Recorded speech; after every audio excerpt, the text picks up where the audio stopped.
Dinner আসল culprit এবার জানতে পেরে রিনাকে করা হুঁশিয়ারি জানিয়ে দিল সূর্য। হ্যাঁ বন্ধুরা, আমরা এমন চমকই দেখতে পাবো সোহাগ এদরা ধারাবাহিকের পরবর্তী পর্বে। ডিনা ও তার মা এবার প্ল্যান করে যে ময়ূরা কি নিজেই যখন ওই পার্টিতে তাদেরকে ইনভাইট করেছে তাহলে সেখানে তারা নিশ্চয়ই যাবে এবং সেখানে গিয়ে এমন এক ব্যবস্থা করবে ওই সোহাগের যেন চিরজীবনের জন্য সোহাগ সূর্যর জীবন থেকে চলে যায়। আর এই সুযোগে ডিনা আবারও সূর্যের কাছাকাছি যেতে পারবে, সূর্যকে বিয়ে করতে পারবে। এমনটা ভেবে তারা দুজনেই খুবই খুশি হয়ে যায়। অপরদিকে দেখা যায় পার্টির সমস্ত আয়োজন হয়ে গেছে, সকলে মিলে আনন্দ করতে থাকে। অপরদিকে ময়ূরাক্ষী ও সংযুক্তা মিলে প্ল্যান করে যে এবার যেভাবেই হোক সকলের সামনে ওই সোহাগকে অপমান করতে হবে, অপদস্থ করতেই হবে। অপরদিকে ডিনা ও ডিনার মা সেখানে এসে হাজির হয় এবং তারা চোখের ইশারায় ওই বাচ্চাকেও সমস্ত কথা বুঝিয়ে দেয়। এতে করে বাচ্চা বুঝতে পারে তাকে কি কি করতে হবে। চাই সে তার লোকজনকে রেডি থাকতে বলে এবং সোহাগকে কিডন্যাপ করার প্ল্যান করতে থাকে। যখনই সোহাগকে কিডন্যাপ করতে যাবে তবে তার আগেই সূর্য বাচ্চাকে ধরে ফেলে এবং বাচ্চাকে ধরে আচ্ছা মতো ধুলাই করে এবং জানতে চায় সে এখানে কেন এসেছে। তখনই বাচ্চা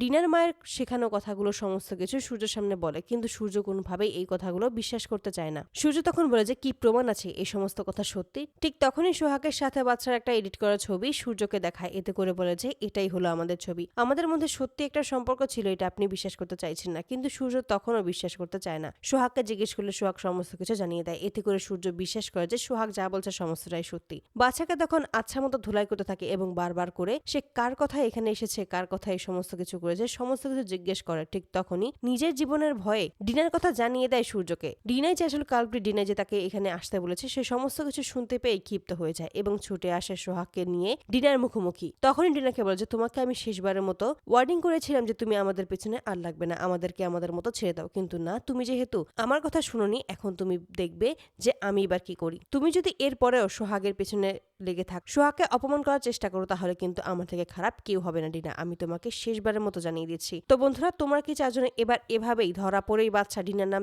জানিয়ে দেয় সবাইকে এবং ডিনাই যে আসলে কালপ্রিট জানতে পেরে যেন ডিনাকে করা হুঁশিয়ারি জানিয়ে দেয় সূর্য? অবশ্যই তোমরা তোমাদের মতামত কমেন্টে জানতে ভুলো না। ধন্যবাদ।